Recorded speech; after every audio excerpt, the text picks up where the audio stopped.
अनिकेत मेहरा खानदान का छोटा चिराग था।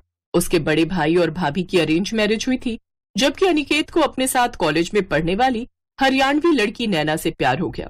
फिर अनिकेत और नैना की लव कम अरेंज मैरिज हो गई।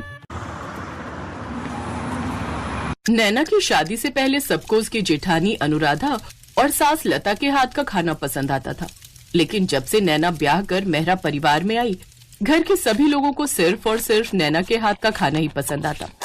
अनुराधा और उसकी सास वैसे भी अलग स्टेट होने के कारण उसे कुछ ज्यादा पसंद नहीं करती थी। एक रोज, वाह बहू, क्या स्वाद है तेरे हाथों में। कितना चटपटा और स्वादिष्ट खाना बनाती है तू। आहा, तेरे हाथ का खाना खाकर कोई नहीं कह सकता कि तू पंजाबन नहीं है। हाँ, बिल्कुल ठीक कहा पापा आपने। अरे इतना अच्छा खाना तो मेरी पत्नी अनुराधा पंजाबी होकर भी नहीं बना पाती। ये बात सुनते ही जेठानी जल भुन जाती है, लेकिन कहीं न कहीं उसे भी नैना के हाथ का खाना बहुत पसंद था। ऐसे ही एक रोज, सच में माँ जी कुछ भी कहो, लेकिन ये नैना ना खाना बड़ा अच्छा बनाती है, आपसे और मुझसे भी अच्छा। अरे चुप कर तू, ऐसा भी क्या अच्छा बनाती है। अब तू देख, मैं ना आज भरता बनाने जा रही हूँ। सब के सब अपनी उंगलियां ना चाटते रह जाए तो कहना। हाँ, बना लो आप भी भरता, लेकिन आज नैना ने कटहल की सब्जी बनाई है और उसमें से भी क्या खुशबू आ रही है। ओए होए, देख लो आपके बैंगन कहीं लुढ़कते ही ना रह जाए। कुछ देर बाद सब खाने के लिए आते हैं। लता सबको बैंगन का भरता खाने को देती है, लेकिन तभी नैना भी कटहल की सब्जी लेकर वहां पहुंच जाती है, जिसकी खुशबू से ही सब बैंगन के भरते को एक तरफ कर देते हैं और नैना के हाथ का बना चटपटा कटहल खाने लगते हैं।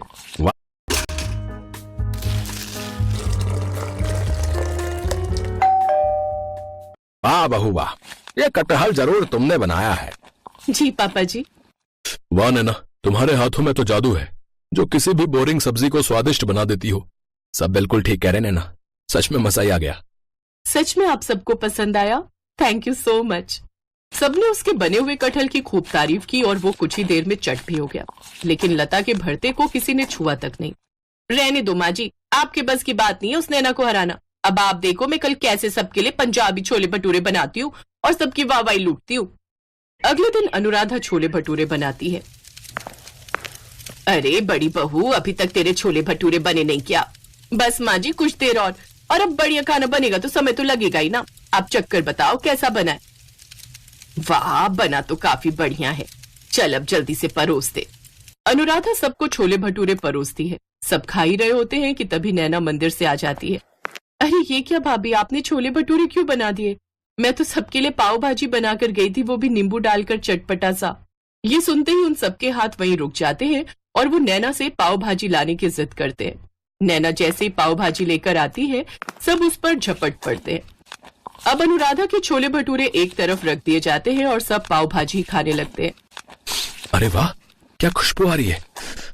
थोड़ा और दो ना। हाँ है, लीजिए ना। वाह बहू, तो आई है ना, तब से तो खाने पीने की मौज हो गई है हमारी। हाँ, ये सुनकर जेठानी और सास जल भुन जाती हैं। ना जाने क्या जादू है इस कमबख्त के हाथों में, जो इसके आगे किसी को हमारा खाना पसंद ही नहीं आता। अब आप ही बताओ माँ जी, क्या कमी थी मेरे छोले भटूरों में? कमी तो कुछ नहीं थी बहू, लेकिन फिर वो पाव भाजी के स्वाद के आगे जरा फीके थे। समझ में नहीं आता आखिर क्या जादू है इस छोटी बहू के हाथ में। ऐसे ही कुछ दिन बीतते हैं। एक रोज नैना का जेठ उसे बुलाकर कहता है, नैना नैना। जी भैया। नैना, कल मेरे बॉस और उनकी वाइफ डिनर पर आ रहे हैं, तो तुम कुछ ना अच्छा सा बनाकर तैयार करना। जी ठीक है भैया। क्यों जी, ये क्यों बनाएगी? मैं क्यों नहीं बना सकती? अगर मेरे बॉस नहीं आते तो तुम खाना बना लेती, मुझे कोई प्रॉब्लम नहीं है।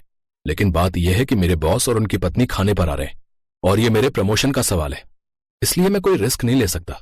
तुम जानती हो ना, मेरे बॉस पक्के पंजाबी हैं और वो तो चटपटे खाने के बेहद शौकीन है। अगले दिन नैना खाना बनाकर तैयार कर लेती है।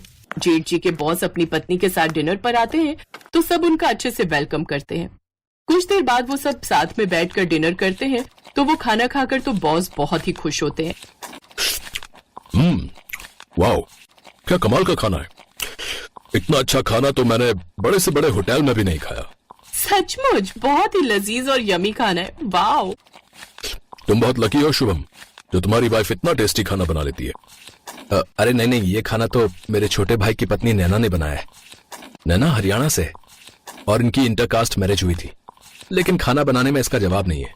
नैना की तारीफ करने के कुछ देर बाद वो सब वहाँ से चले जाते हैं, लेकिन ये देखकर अनुराधा हैरान रह गई और वो अपनी सास से, अब तो हद ही हो गई माँ जी, पहले सिर्फ घर वाले लेकिन अब तो बाहर वाले भी इसके चटपटे खाने की तारीफ करते नहीं थकते। अब तो एक ही तरीका है इस बात का पता लगाने का कि आखिर वो खाना बनाती कैसे है, और वो क्या? उस पर नजर रखकर। अब वो दोनों उसकी जासूसी शुरू कर देती हैं। अगले दिन नैना रसोई में खाना बनाती है तो दोनों उसको चुपके से देखती हैं। अरे हट तो बहू, मुझे भी तो ठीक से देखने दे, हल्दी के बाद उसने क्या डाला? माँ जी मुझे लगता है नमक या मिर्च डाली होगी शायद। तेरे शायद के चक्कर में तू बाजी हार जाती है, अब हट परे, मैं देखती हूँ। दोनों देखने की कोशिश करती हैं लेकिन उनकी समझ में कुछ नहीं आ रहा था। माँ जी ऐसा करो, आप उससे जाकर पूछ ही लो कि वो क्या डालती है खाने में। चल चल, कल की आई लड़की से मैं पूछूं? बिल्कुल नहीं। अब वो दोनों सास बहू कभी कुकिंग शो के प्रोग्राम देखती तो कभी यूट्यूब पर रेसिपी देखकर खाना बनाने की कोशिश करती, लेकिन फिर भी वो वैसा खाना नहीं बनाना सीख पाती। इसलिए अब वो एक प्लान बनाती हैं। वो हर समय नैना के साथ ही रहती जिससे उन्हें पता चल सके, लेकिन इससे नैना इरिटेट होने लगी। उफ, जेठानी जी और माँ जी को आखिर हो क्या गया है, हर वक्त मुझसे चिपकी रहती हैं। और फिर उनके हाथ काम की बात लग जाती है। माँ जी ये जाटनी ना बड़ी चालाक है, आपको पता है जो मसाले हमारी रसोई में होते हैं ना वो तो ये डालती नहीं है, ये तो कोई अलग ही मसाले इस्तेमाल करती है। हैं? हे भगवान, कहीं ये कोई जादू टोना सीख कर तो नहीं आई और वही हम पर आजमा रही हो। चल अभी चलकर देखते हैं आखिर उसने उस डिब्बे में रखा क्या है, कौन सी चीज डालती है ये जिससे सब इसी के गुणगान करते हैं। अभी नहीं माँ जी, रात को, अभी अगर जाकर देखेंगे तो उसे हम पर शक हो सकता है, और क्या पता वो अपने किसी जादू टोने से हम दोनों को बिल्ली या चूहा बना दे तो। हाँ हाँ हाँ हाँ हाँ, तू ठीक कहती है, रात में देखेंगे, वैसे भी मुझे नहीं बनना बिल्ली या चूहिया। रात को जाकर वो उन डिब्बों में देखती है तो उसमें मसाले रखे होते हैं जो बिल्कुल वैसे ही होते हैं। ये तो बिल्कुल वैसे ही मसाले हैं जैसे मैं लाती हूँ, फिर उनमें और इनमें आखिर फर्क क्या है? मैंने कहा था ना माँ जी, ये जरूर कोई जादू टोना करती होगी, अब तो इसकी सच्चाई सबके सामने लानी पड़ेगी। अगले दिन वो सबको हॉल में इकट्ठा करती है। तुम सबको पता है ये चाटनी ना हम सबके खाने में कोई जादू टोना करती है, जादूगरनी है ये, जादूगरनी। हाँ, ये आप क्या कह रही है माँ जी? हाँ तो बताओ, तुम क्यों मसाले का डब्बा अलग रखती हो? माँ जी वो पिसे हुए मसाले हैं जो मेरी नानी माँ झज्जर में अपने गांव में पीसती हैं, अपने हाथों से धूप में सुखाकर। उन्हीं मसालों से खाने में इतना स्वाद और खुशबू आती है। उनके वहां पर खुद के ढाबे हैं जिसमें यही मसाले डालते हैं। और अनिकेत ने मुझे शादी से पहले ही कहा था कि पंजाबियों के दिल में उतरने का रास्ता चटपटा खाना होता है, इसलिए आप सबका मैं दिल जीत सकूं, इसलिए ये चटपटा। दिवाली पार्टी के लिए कांच के बर्तन, डैशिंग कर्टन्स, दियाज एंड मिर्ची लाइट्स। दिवाली खाना बनाकर खिलाती हूँ, लेकिन मुझे नहीं पता था कि मेरा ससुराल सिर्फ ससुराल ही नहीं, ये तो चटपटा ससुराल है, चाहे वो खाने में हो, जासूसी करने में हो या इल्जाम लगाने में। अब मैं नहीं रहूंगी यहाँ जहाँ मुझे सब जादूगरनी समझते हैं। माँ ये जो भी कर रही थी आप सबका दिल जीतने के लिए कर रही थी। अब जेठानी और सास को अपनी गलती का एहसास होता है और वो नैना से अपने किए की माफी मांगती हैं। अब वो सब साथ में खुशी खुशी रहते हैं। सौम्या को तीखी पानी पूरी खाने का बहुत शौक था। वो जब भी पानी पूरी खाती तो बहुत ही तीखे बनवाती। उसकी इस आदत को देखकर उसकी सास बहुत गुस्सा करती थी। भैया थोड़ी तीखी पानी पूरी खिलाओ। हाँ वो हरी मिर्च वाली चटनी वो भर दो इसमें।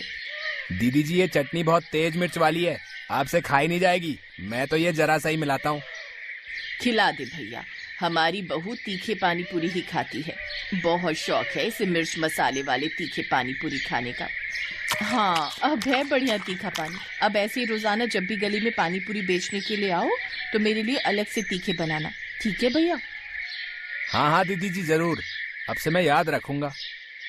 धीरे धीरे ये बात सबको पता चल गई कि सौम्या को सचमुच हद से भी ज्यादा तीखे पानी पूरी खाने का शौक है।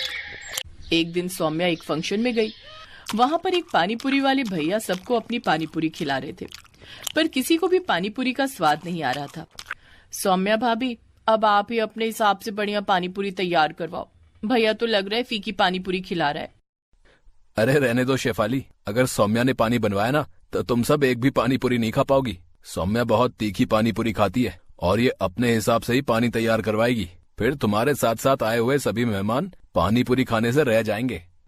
वहीं एक औरत जो फंक्शन में आई हुई थी ये सारी बातें सुन रही थी। वो उनके पास आई और बोली, कितना भी कहो, मेरे से ज्यादा तीखी पानीपुरी कोई नहीं खा सकता। मैंने बड़े बड़े रिकॉर्ड तोड़े हैं। बहुत से तीखी पानीपुरी खाने वाले कंपटीशन में मैं जीत चुकी हूँ। मुझे कोई नहीं हरा सकता। मुझे लगता है सौम्या जी मेरे से ज्यादा तीखी पानीपुरी नहीं खाती होंगी। हाँ भाभी, स्वीटी आंटी सचमुच बहुत तीखी पानीपुरी खाती हैं। इन्होंने तो बहुत सारी प्रतियोगिताएं भी जीती हैं, जिनमें तीखी पानीपुरी खाकर इन्होंने बहुत से इनाम जीते हैं। अच्छा, आपसे मिलकर बहुत खुशी हुई, पर आप मुझसे कंपटीशन करने से पहले ये बात कैसे कह सकती हैं? अभी तक मेरा और आपका कोई कंपटीशन ही नहीं हुआ है। तो कर लेते हैं कंपटीशन। वो तो मैं ही जीतूंगी, परिणाम भी मैं तय करूंगी और पानीपुरी का पानी भी मैं ही बनवाऊंगी, सबसे तीखा। ठीक है, आप बड़ी हैं, मुझे आपकी शर्त मंजूर है। अगले हफ्ते सोमवार के दिन हम कंपटीशन रख लेते हैं और जीतने वाले को सबसे महंगा वाला स्मार्टफोन गिफ्ट होगा। वैसे भी मैं लेटेस्ट स्मार्टफोन लेने ही वाली थी। सोच रही हूँ इनाम में मिल जाएगा तो मेरे पैसे बच जाएंगे। ठीक है आंटी जी, अब प्रतियोगिता में ही मिलते हैं। सौम्या स्वीटी आंटी से प्रतियोगिता के लिए हाँ कहकर घर आ जाती है, पर उसकी सास उस पर गुस्सा करने लगती है। बहू, अगर तुम प्रतियोगिता में हार गई तो तुम जानती हो तुम्हारा फालतू का नुकसान हो जाएगा। इतना महंगा स्मार्टफोन उसे मुफ्त में दे दोगी। तभी तो मैंने इस प्रतियोगिता के लिए हाँ की है। मेरा भी मन है कि मैं एक बढ़िया नया फोन लूं। अब मैं तुमसे कब से कह रही थी कि मुझे स्मार्टफोन दिलवा दो, तुमने तो दिलवाया नहीं। मैंने सोचा मैं खुद ही ले लेती हूँ, और अब जब सामने से ऑफर आ रहा हो तो भला मैं मना कैसे करती। और माँ जी, क्यों आपको अपनी बहू पर विश्वास नहीं है? आपको पता है ना मैं कितनी तीखी पानीपुरी खाती हूँ। ये प्रतियोगिता तो मैं ही जीतूंगी, बस आप मुझे अपना आशीर्वाद दो। सौम्या प्रतियोगिता के लिए तैयार थी। वो अपनी सास और पति नीरज के साथ सोमवार के दिन एक रेस्टोरेंट में पहुंचती है। वहीं स्वीटी भी अपनी कुछ सहेलियों के साथ वहां पहुंच चुकी थी। स्वीटी और सौम्या तीखे पानीपुरी खाने की प्रतियोगिता शुरू करती हैं। स्वीटी को लग रहा था कि उसने पानी इतना ज्यादा तीखा बनाया है कि सौम्या एक भी पानीपुरी नहीं खा पाएगी। पर ये क्या, सौम्या तो झटपट सारे पानीपुरी खाती जा रही थी। आपको नहीं पता कि आज आपने किससे पंगा ले लिया। ये मेरी बहू है, सबसे ज्यादा तीखे पानीपुरी खाने वाली बहू। मेरी बहू का इनाम तैयार रखना। स्वीटी ने अपने हिसाब से पानी बनाया था, हद से ज्यादा तेज और तीखा मसाला। कुछ ही देर में स्वीटी की तो आंख और कान से धुआं निकलने लगा। पर ये क्या, सौम्या तो पानीपुरी खाना रोक ही नहीं रही थी, और आखिरकार सौम्या तीखे पानीपुरी खाने की प्रतियोगिता को जीत जाती है। मजा आ गया, इतने चटपटे तीखे पानीपुरी थे ना। कमाल का पानी बनाया था आपने स्वीटी आंटी। वैसे मेरा लेटेस्ट फोन जो इनाम में मुझे मिलने वाला है, उसके आप मुझे पैसे ट्रांसफर करेंगी या खुद खरीद कर देंगी? तुम पसंद कर लेना, मैं पैसे दे दूंगी। Okay, no problem. नीरज, मैं सोच रही थी आप ऑनलाइन बोल रहे थे ना वो लेटेस्ट आया एक फोन, हम वही ले लेते हैं। आंटी जी मुझे अकाउंट में पैसे दे देंगी। सौम्या की बात सुनकर उसकी सास और पति दोनों उसके साथ हंस देते हैं। उस समय स्वीटी आंटी का मुंह सचमुच देखने वाला था।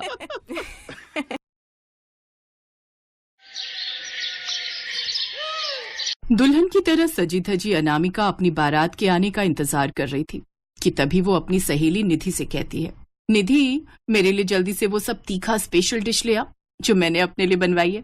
याद है या भूल गई? अच्छे से याद है मुझे तेरी स्पेशल डिश, रुक अभी लेकर आती हूँ। निधि अनामिका के लिए उसकी पसंद के बनवाए हुए तीखे मिर्च के पकौड़े लेकर आती है, और वो भी तीखी चटनी के साथ। मिर्च के तीखे पकौड़े और तीखी सब्जी रोटी देखते ही अनामिका के मुंह में पानी आ जाता है। ला ला ला, जल्दी जल्दी मेरे तीखे तीखे पकौड़े। मुंह में पानी आ गया। तभी वहाँ उसकी माँ सुमन भी आ जाती है। आज के दिन तो तीखा खाना छोड़ दे बेटी, नहीं तो विदाई के समय मुश्किल हो जाएगी। माँ, अब आज मेरी शादी है, आज तो मुझे मत टोको। अब सिटी मॉल के साथ मनाइए ये त्योहार सीजन और भी खास। 1 किलो चीनी केवल 29 रुपए में, 1 लीटर फॉर्च्यून सोया तेल केवल 99 में।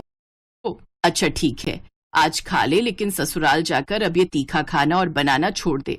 और हाँ, वहाँ सब्जी भी जरा कम तीखी बनाना। तुझे तीखी सब्जी पसंद है, इसका मतलब ये नहीं कि सभी को पसंद हो। अनामिका से तो ऐसा कभी हो ही नहीं सकता। माँ, आप एक बार अनामिका को ससुराल की रसोई में पांव तो रखने दो। सबको तीखा खाने की आदत ना डाल दी तो कहना। हाँ हाँ, वो मैं अच्छे से जानती हूँ। तीखी सब्जी खाए बिना तो तेरा पेट भरता ही नहीं। अनामिका को तीखा खाने का बहुत शौक था, और खासकर तीखी सब्जी बनाना और खाना तो उसे बड़ा पसंद था। जब तक तीखी सब्जी में अच्छे से तीखा और नमकीन ना हो, तब तक उसे खाने में स्वाद ही नहीं आता। और अपने इसी शौक के चलते उसने ढेर सारी तीखी रेसिपी सीख रखी थी। शादी करके अनामिका ससुराल आ जाती है। ससुराल आने पर अनामिका अपनी पहली रसोई में सबके लिए हलवा बनाती है, जिसकी सब बहुत तारीफ करते हैं। लेकिन फिर बारी आती है दिन के खाने की, तो अनामिका सोच में पड़ जाती है। फिर वो अपनी पसंद का कुछ ऐसा तीखा खाना बनाने का सोचती है। कुछ ऐसा तीखा बनाती हूँ कि सबको पसंद आ जाए। वैसे भी सुबह मीठा खाकर अब तो तीखा होना ही चाहिए कुछ, लेकिन बनाऊं क्या? हाँ, हरी मिर्च की तीखी कढ़ी और चावल बनाती हूँ। यही सोचकर अनामिका दिन के खाने में तीखी कढ़ी और चावल बनाती है। लेकिन जैसे ही वो अपने सास ससुर पति को वो खाना परोसती है, तो पहला निवाला खाते ही उन सबका मुंह जलने लगता है और वो सब बेचैन हो उठते हैं। अरे पानी दो जल्दी, पानी।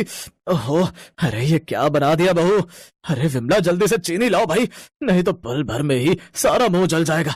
लगता है बहू ने पूरा मिर्च का डब्बा ही उड़ेल दिया है इसमें। हाँ, उफ, यही लाई। माँ, मेरे लिए भी ले आइए। विमला अंदर से चीनी का डब्बा लाती है और सभी पानी पीने के बाद चीनी खाते हैं। उफ, ये क्या बना दिया बहू, इतनी तीखी सब्जी। माँ जी, ये कढ़ी भले ही तीखी है लेकिन है बड़ी स्वादिष्ट। आप खाकर तो देखिए। क्या खाक स्वादिष्ट है, इतनी तीखी सब्जी भला कौन खाता है। जाओ हमारे लिए पुलाव बना कर ले आओ। लेकिन अनामिका को तो तीखी सब्जी बनाने की जैसे आदत थी, वो जब भी कुछ बनाती उसके साथ तीखा कुछ जरूर बनाती। जैसे कभी तीखी मिर्च वाला या फिर तीखी भरवा भिंडी। जहाँ उसकी तीखी सब्जी को देखकर सब नाक सिकोड़ते, तो वहीं अनामिका बड़ी खुश होकर वो सब्जी खाती है। आहा, भरवा भिंडी, वो भी ढेर सारी लाल मिर्च डालकर। मजा ही आ गया। बहू, तेरा यूं रोज रोज तीखी सब्जी बनाना और खाना ठीक बात नहीं। तू जानती है ना, तीखा खाने से सेहत पर बुरा असर पड़ता है। माँ जी, सच कहूँ तो मुझसे नहीं खाया जाता ये बेस्वाद कम मसाले वाला खाना। अरे जब तक नाक कान से धुआं न निकल जाए तब तक खाना खाना थोड़ी ना हुआ। विमला को अनामिका का तीखी सब्जी बनाना पसंद नहीं था। सभी घर वाले अनामिका को इसके लिए खूब समझाते, लेकिन अनामिका को तो बस तीखी सब्जी बनाना ही पसंद था। ऐसे ही कुछ दिन बीतते हैं। एक रोज अनामिका का पति सौरभ अपना पेट पकड़कर घर आता है। अनामिका, बहुत जोरों की भूख लगी है, जल्दी से कुछ खाना बना दो, लेकिन हाँ, तीखा जरा कम रखना। अच्छा ठीक है बाबा, नहीं बनाऊंगी तीखा। जिसे देखो मेरी तीखी सब्जी के पीछे ही पड़ जाते हैं। अब तुम इतना तीखा खाना बनाती हो तो सब टोकेंगे ही ना। उसे तीखा नहीं, चटपटा कहते हैं, चटपटा। अच्छा मेरी माँ, अब जा और कुछ बनाकर ले आ जल्दी से, मेरे पेट में चूहे कूद रहे हैं। हाँ, जाती हूँ, आप तो मेरे पीछे ही पड़ गए हो। कुछ देर बाद अनामिका रसोई में जाती है और कोफ्ते की सब्जी और पराठे बनाकर सौरभ के लिए कमरे में लेकर आती है। ये लीजिए आपकी पसंद के पराठे और कोफ्ते की सब्जी। लेकिन सौरभ जैसे ही वो पहला निवाला मुंह में डालता है, वो उठ खड़ा होता है। अरे खड़े क्यों हो गए? मैं जानती हूँ कि सब्जी लाजवाब बनी है, लेकिन स्टैंडिंग ओवेशन देने की कोई जरूरत नहीं है। अबे वो जल्दी से जाओ, मेरे लिए पानी लेकर आ, इससे पहले कि मैं हार्ट अटैक से मर जाऊं। मेरी गलती थी जो मैंने तुम्हें खाना बनाने के लिए बोला। इससे तो अच्छा होता मैं बाहर ही कुछ खाया था। हाँ, बाहर, हाँ यही सही रहेगा। सौरभ गुस्से में बाहर चला जाता है। फिर एक रोज, बहू, कल तेरी चाची सास किसी काम से शहर आ रही है, तो तू रात के खाने की अच्छे से तैयारी कर लेना, और ऐसा करना, खाने में आलू पूरी और मटर पनीर बना लेना। जी ठीक है माँ जी। अगले दिन अनामिका की चाची सास गांव से आती है। अरे शीला आ गई, और कैसी है? आ बैठ। सच कहूँ दीदी, हालत खराब हो गई। सुबह बस पकड़ने के चक्कर में रोटी खाकर भी नहीं आई थी घर से। ऊपर से मुआ बस वाला कहीं बस रोकने को तैयार ही नहीं था। बस में खाली पेट बैठे बैठे तो जैसे अंतड़ियां ही मड़कने लगी थी। अब तो ऐसा लग रहा था कब मैं यहाँ पहुंचूं और नई बहू के हाथ का कुछ खाऊं। हाँ शीला, तू हाथ पैर धो ले, तब तक मैं बहू को बोलती हूँ खाना लगाने के लिए। कुछ देर बाद अनामिका टेबल पर सबके लिए खाना लगाती है, लेकिन जैसे ही चाची सास खाने का पहला निवाला मुंह में डालती है तो उसके कान खड़े हो जाते हैं, आंखें पूरी तरह लाल हो जाती हैं। हटा अपनी ये सब्जी पूरी। अरे ये सब्जी पूरी है या मिर्च पूरी? ऐसा लग रहा है जैसे इसने सब्जी तेल में नहीं बल्कि मिर्च में छौंकी है। अब कोई मुझे जल्दी से कुछ मीठा ला कर दो, नहीं तो मेरी तो जान चली जाएगी। अच्छा तू रुक, मैं अभी तेरे लिए फ्रिज में रखे रसगुल्ले लेकर आती हूँ। विमला शीला के लिए रसगुल्ले लेकर आती है, जिसे खाकर उसकी जान में जान आती है। माफ करना चाची जी, लेकिन मुझे नहीं पता था कि आपको तीखा खाने से इतनी दिक्कत हो जाएगी। बहू, ये तीखी सब्जी तो मेरे लिए जहर समान है, और दीदी आप तो जानती हैं ना मुझे तीखे खाने से एलर्जी है। फिर आपको तो अपनी बहू को बताना चाहिए था ना। नहीं नहीं चाची जी, इसमें माँ जी की कोई गलती नहीं है। उन्होंने तो मुझे समझाया था, लेकिन मैं ही ध्यान रखना भूल गई। बहू, मैंने तुझे कितनी बार कहा है मिर्च में अपना हाथ थोड़ा टाइट रखा कर। अब मैंने तो रोज के मुकाबले मिर्च कम ही रखी थी, लेकिन मुझे क्या पता था कि चाची जी बिल्कुल उबला हुआ खाना खाती हैं। खैर कोई बात नहीं, मैं आप लोगों के लिए फिर से कम मिर्च वाला खाना बना देती हूँ। बहू तू तो रहने ही दे, हम बाहर से ही कुछ ऑर्डर कर लेंगे। कम से कम तेरे खाने से तो कम मिर्च मसाले वाला होगा बाहर का खाना। कुछ दिन बाद अचानक से अनामिका के पेट में तेज दर्द उठता है। उसे सांस लेने में काफी दिक्कत होती है। माँ जी, पेट में बहुत जलन हो रही है, सांस लेने में भी दिक्कत हो रही है, मुझे जल्दी से डॉक्टर के पास ले चलिए। वो सभी उसे जल्दी से डॉक्टर के पास ले जाते हैं, जहाँ उसका चेकअप करने के बाद डॉक्टर कहता है, देखिए, ज्यादा मिर्च खाने की वजह से इनकी आंतों में दिक्कत हो गई है। अगर इन्होंने अभी भी खाने पर कंट्रोल नहीं किया तो हमें इनका ऑपरेशन करना पड़ेगा। नहीं नहीं डॉक्टर साहब, मुझे ऑपरेशन नहीं करवाना। हमने कहा था अनामिका, तुम्हारी ये तीखी सब्जी एक दिन तुम्हें मुसीबत में डाल देगी, लेकिन तुमने हमारी बात नहीं सुनी। मुझे माफ कर दो माँ जी, अब से मैं ये गलती कभी नहीं करूंगी। मैं आज से ज्यादा तीखी वाली सब्जी खाना छोड़ दूंगी। अब से मैं कम तीखी सब्जी बनाऊंगी, लेकिन अपना ऑपरेशन नहीं करवाऊंगी। फिर अनामिका ने तीखा खाना छोड़ दिया। अब वो हिसाब से ही नमक मिर्च सब्जी में डालने लगी, जिससे अब उसके साथ साथ घर वालों की तबीयत भी ठीक रहने लगी।